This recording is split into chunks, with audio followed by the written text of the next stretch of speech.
So hello dear students, welcome to our YouTube channel Guru Academy. Today we will discuss antipyretic. इससे जो एक पहले मैंने video बनाया था मेडिकल टर्मिनोलॉजी के अंदर, वहाँ पर हमने डिस्कस किया था antibody, analgesic and antihistaminic and antipyretic को। वहाँ पर हमने काफ़ी शॉर्ट के अंदर इसे डिस्कस किया था। आज हम लोग एक एक मेडिकल टर्मिनोलॉजी को आगे वीडियो में क्या करेंगे, डिस्कस करते जाएंगे। आज का जो हमारा टॉपिक है वो है एंटीपायरेटिक ड्रग्स क्या होते हैं। अब यहाँ पे सिंपल सा मीनिंग है, देखो एंटी जब भी कोई वर्ड आता है तो समझ जाना कि वो किसी के विरुद्ध काम कर रहा है या किसी के ऑपोजिट वर्क कर रहा है, तो उसके लिए वर्ड यूज करते हैं एंटी। भाई बोले ये मेरा एंटी है, मतलब दुश्मन है, तो आप बोलते नहीं मेरा एंटी, इससे हमारे बनते नहीं है। तो सेम टू सेम यहाँ पर भी वही है। यहाँ पर जो पायरेटिक का मीनिंग है वो पायरेक्सिया वर्ड से लिया गया है। किससे लिया गया है? पायरेक्सिया।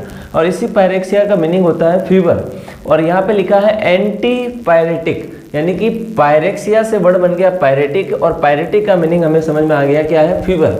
और एंटी का मतलब उसका विरोधी, यानी कि जो फीवर को कम कर दें, यानी बुखार को कम कर दें, वो ही क्या होगी? Anti pyretic drugs. तो ये तो हो गया इसका वर्ड का मीनिंग। अब हम नेक्स्ट इसको आगे डिस्कस करते हैं। तो एंटीपायरेटिक ड्रग्स वो होगी decrease temperature of the body, यानी कि रिड्यूस फीवर, जो फीवर को यानी बुखार को क्या कर देगी? कम कर देगी। मैंने पहले बोला पायरेटिक का मीनिंग है पायरेक्सिया, यानी कि फीवर, और एंटी का मतलब उसका विरोधी, जो फीवर को कम कर दे, यानी कि रिड्यूस फीवर, जो बुखार को क्या करता है? कम करता है, उसी को हम क्या बोलते हैं? Antipyretic drugs. या फिर बोलेंगे कि जब बुखार कम होगा तो ऑटोमेटिकली बॉडी का टेम्परेचर भी क्या होता जाएगा? डिक्रीज। तो लिख दिया decrease temperature of the body. तो सो क्या होगा यहाँ पर? बॉडी का जो टेम्परेचर है वो धीरे धीरे क्या होता जाएगा? कम होता जाएगा। क्यों? क्योंकि फीवर भी क्या होता जा रहा है? कम हो रहा है। तो ये तो हो गया एंटीपायरेटिक ड्रग्स का मीनिंग। अब हम ये बात देखेंगे कि ये कहाँ पर वर्क करेगा, ऐसा क्या कारण है कि जिसके कारण से बुखार का रीजन बनता है। वो सारे reason, site of action and drugs को देखेंगे।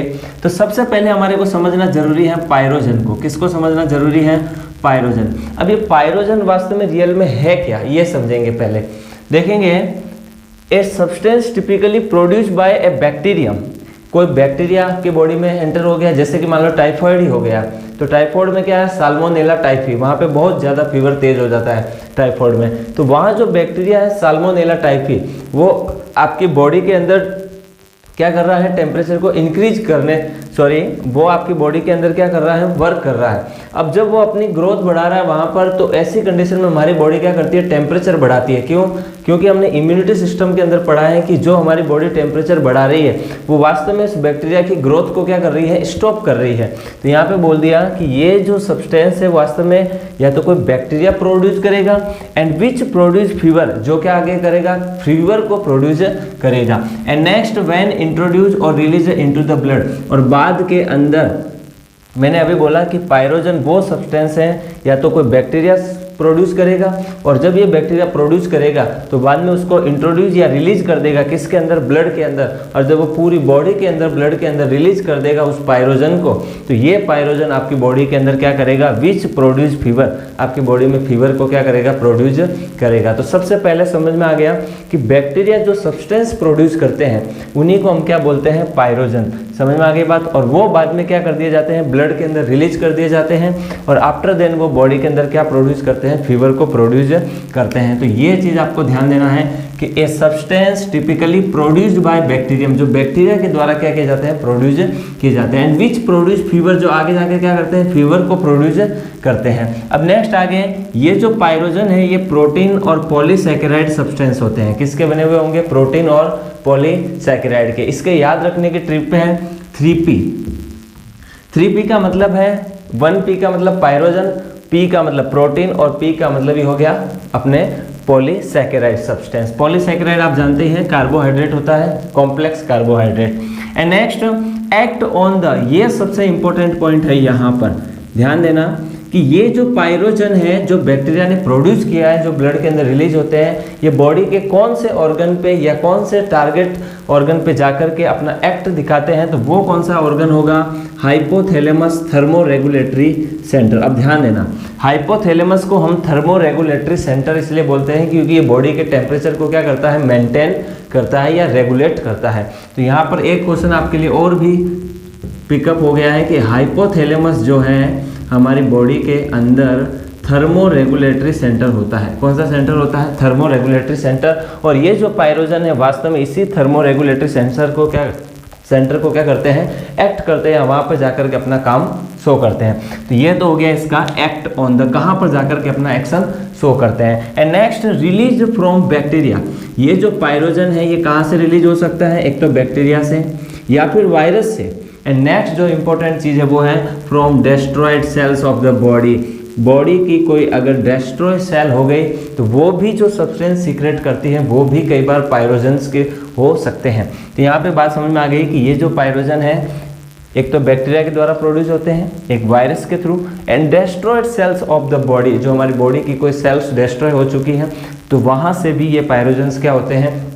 पहले क्या होते हैं अपने, यानी कि रिलीज होते हैं, और ये रिलीज होकर के बाद में किसके अंदर एंटर हो जाते हैं? ब्लड के अंदर। और बाद में ये क्या करते हैं? प्रोड्यूस फीवर को प्रोड्यूस करते हैं। और प्रोड्यूस फीवर के होने से टेम्परेचर भी बॉडी का क्या होता है? इंक्रीज। क्योंकि बॉडी इम्यूनिटी सिस्टम हम जानते हैं कि जो हमारे अंदर एक्वायर्ड इम्यूनिटी है, जो है हमारे को जन्म से उपस्थित है, हमारी जो बर्थ इम्यूनिटी है वो हमारे अंदर ये है कि जब भी कोई बॉडी के अंदर पैथोजन एंटर होता है तो हमारी बॉडी टेम्परेचर इंक्रीज करके उसकी ग्रोथ को स्टॉप करती है।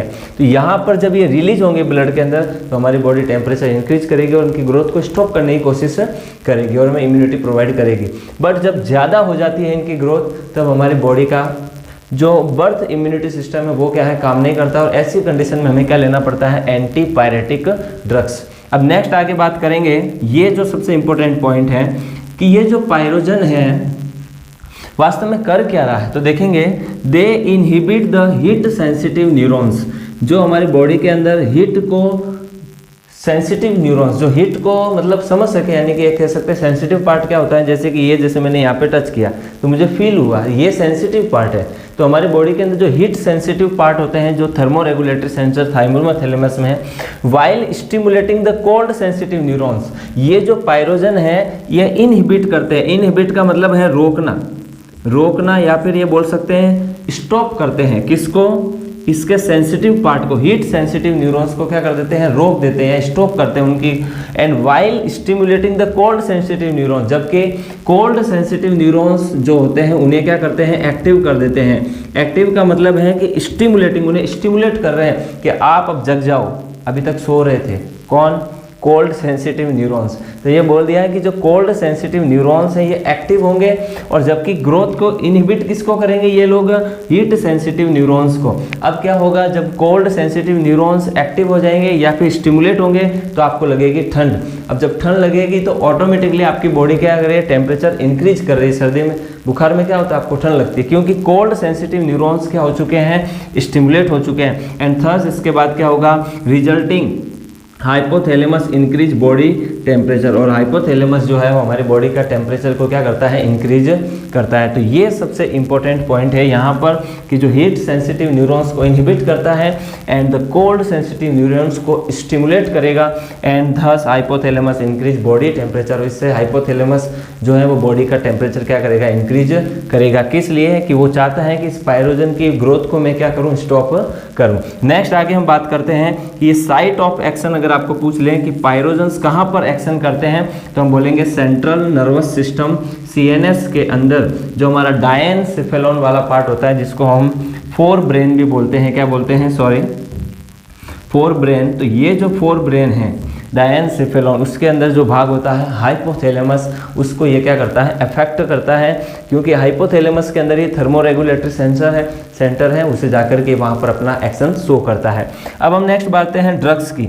ऐसे कौन कौन से ड्रग्स हैं जो कि एंटीपायरेटिक ड्रग्स होते हैं? लेकिन ध्यान देंगे ये एंटीपायरेटिक ड्रग्स आप किसी फिजिशियन की एडवाइस के अकॉर्डिंग ही ले। ऐसा नहीं कि खुद ही जाकर के मार्केट से खरीद के लेके आ गए और ले लिया, क्योंकि इनके भी अपने अपने डोज होते हैं और उस डोज के हिसाब से हमें उन्हें लेना होता है। तो डॉक्टर्स और फिजिशियन की एडवाइस से ही इन्हें लेना चाहिए। नेक्स्ट आगे हम बात करते हैं, एक तो सबसे फेमस है एस्पिरिन, जो कि एसिटाइल सैलिसिलिक एसिड होता है।